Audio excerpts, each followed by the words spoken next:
Жақында ғылым министрі Саясат Нұрбек отандық бұқаралық құралдарына берген бір сұхбатында жалпы бүгінгі ұбт өзін ақтай алмай отыр деген пікір айтты. Соның ішінде ұбт тапсырғанда баланың барлық мүмкіндігі бәрібір ашылмайды деді. Бұл пікірді не себепті айтты? Болашақта біз ұбт-ны алып тастауымыз мүмкін бе? Негізі заң шеңберінде, білім туралы заңда ол ұбт жоғарғы оқу орындарына қабылдайтын құралдардың бірі ретінде анықталған. ұбт-ны алып тастау туралы мәселе қазіргі таңда қарастырылып жатырған жоқ. Бірақ енді өзіңіз білетіндей, жыл өткен сайын ол оқуға деген талаптар да өзгеріп отырады.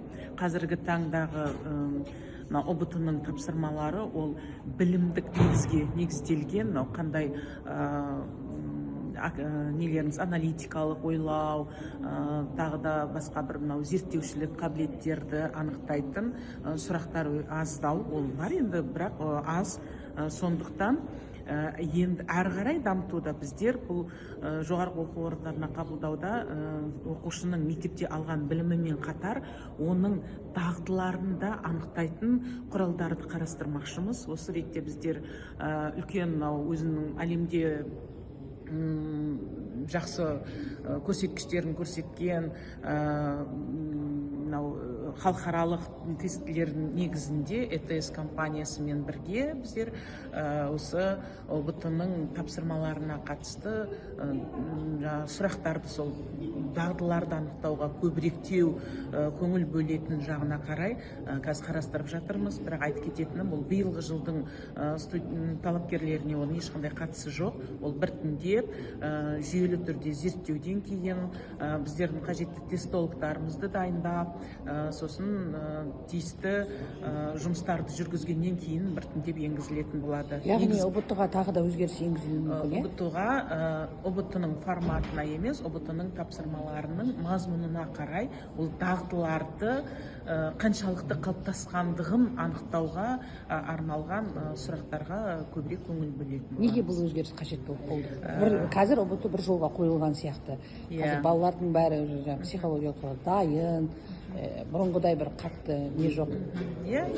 Ол балаларға да енді қазір бұл өзгерісті неге қажет болып жатыр? Балаларға да бұл ұбт-ның форматы ретінде сондай бір басқаша ауыртпалық түсірмейді. Тек енді олардың аналитикалық ойлауы қалай, бір білімді білу, ол біз қазіргі таңда аз. Ол білімді сіз қалай қолдана аласыз? Ол білімді қолдану жолдарын дамыту, міне осы дағдыларды бағалай алатын тапсырмаларға қарай көшу, сол сұрақтарда. Қай жылы өзгеріс енеді? 26 жылы ешбір өзгеріс болмайды.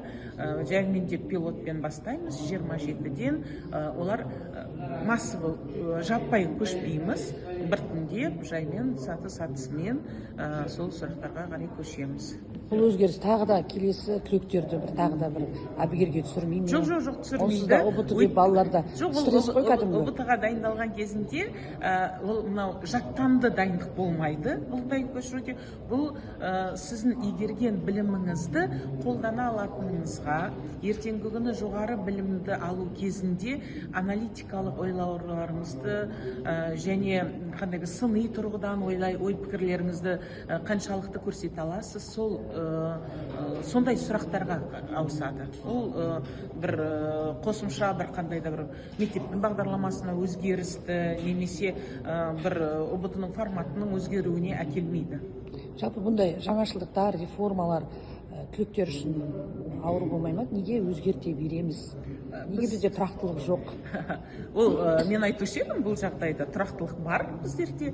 Қазіргі таңда бізде ұбт-ны тапсырған кезінде үш бейіндік пәндермен қатар ол оқу сауаттылығы, математикалық сауаттылық сияқты сұрақтар бар. Міне бұлардың енді әрі қарайғы логикалық жалғасы. Енді пәндеріңізді қарастырған кезіңізде де сол пәндер бойынша, бейіндік пәндер бойынша сіз тек қана қандай да бір білімнің көлемін жаттап алған емес, сол алған біліміңізді түсініп соны ары қарай дағдыға айналдыра алғаныңызды көрсететін ғана өзгерістер болады. Ол балаға біз жаңағы бір өзгеріс өтіп кететіндей қылып қарастырылмайды. Ол балаға ең бірінші қосымша салмақ түсірмейтіндей, тек жауап берген кезінде қалай.